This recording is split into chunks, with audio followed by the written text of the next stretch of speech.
Socks, kidneys, girlfriends, crutches, all things that come in pairs.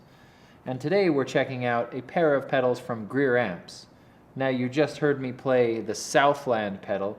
Now we're going to check out the Lightspeed pedal.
Today I got to play this 1985 Gibson Les Paul Custom that I never want to put down again for the rest of my life, and a Marshall JCM 800 combo.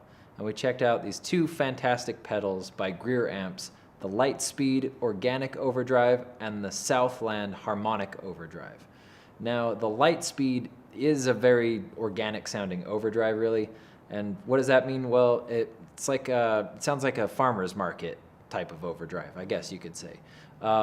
It's pretty light to mild amounts of overdrive. You can really flavor things and not have it be too overbearing, and that's really nice. The Southland, on the other hand, is a much higher gain. It has two-stage clipping and a way more focused mid-range. So the two of them together, it's a really good pairing. So you should really check both of them out. They're both true bypass. They're both 9-volt powered, awesome pedals. If you like this video, head over to guitarchimp.com, subscribe to our channel on YouTube, check stuff out. Cheers.